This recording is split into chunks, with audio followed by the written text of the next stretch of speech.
How far back do you go with the Speedbowl? What's your earliest memory of going there? Oh, I would probably say 1955. Who were the heavy hitters racing back then? Do you remember? Mo Guernsey, Don Collins, Dick Beauregard, Redfoot. There was quite a few of them. Well, we had the dirt up to the wall from the asphalt, a good 8 foot. And now it's asphalt all the way to the wall. And used to have the railroad ties along the fence. Today they did away with that. They got the good, safer armored barrier. What was it like if you hit the railroad ties? The rail now? No, back then.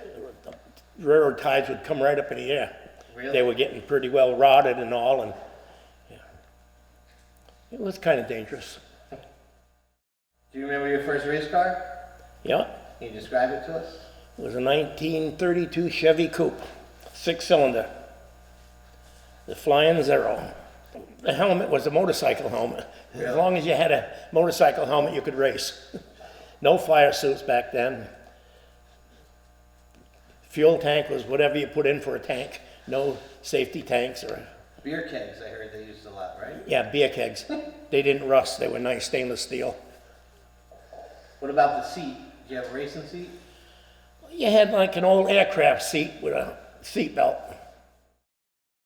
All right, let's talk about your championship season. Who was your car owner? Charles Smith. Big Smitty was his name. And when did you start driving for him? We grew up, we were friends. Okay. We grew up as neighbors and friends, and I started racing, and of course we used to race, had a lot of heck on the road, and when he seen I was racing, he figured, geez, that's easy enough. He built a car, tried it, ended up hiring me to drive it.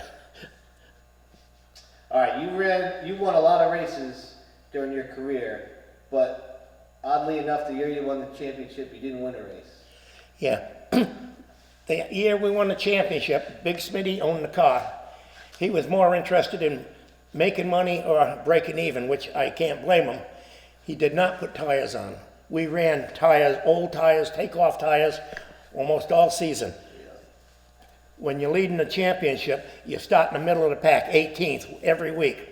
You start 18th and come down through, and when we got in the top 5, just almost every week, we set a record for top 3 finishes.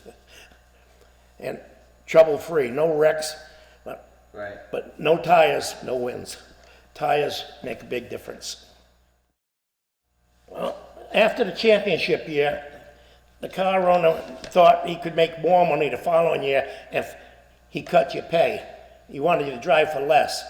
And I told him, I said, I get hurt just as bad driving for 30% as I do for 40. I couldn't see you saving tires and saving money too.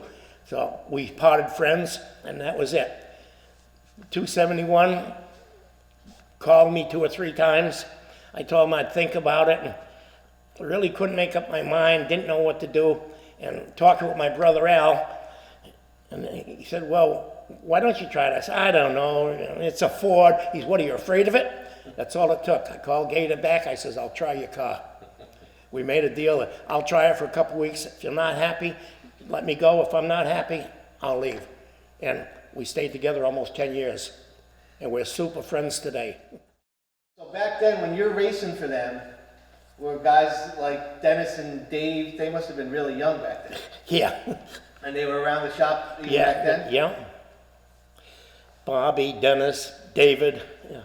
So it must have been pretty cool as the years went on, especially somebody like Dennis, who became an all-time great, to see him do Yes, so well. it was really nice to see them kids turn out the way they did. Yeah. All right, tell me a little bit about Paul Tremaine. Paul was a super guy. He worked hard night and day. He loved auto racing, and the only way he could be involved was the checkered flag announcer. He went out of his way to get people to interview him and talk to him and help their career if he could. He was one super guy, and he did it out of his pocket. New innovation here in modified invitational. How do you look at this race? Looks like a tough one, Paul. There's a lot of good runners out there. How about some of the names that are out there? Some of these guys you've formerly driven with, or some guys you probably haven't ever driven next to. What about it? Well, I think you got Gada. He's running real strong all day. Looked real good in the wall. Schaefer's running strong. Moose is still one of the ones that unpredictable. He can do it at any time. Better keep your eye on the Moose. The Moose is always loose out there. No question about it.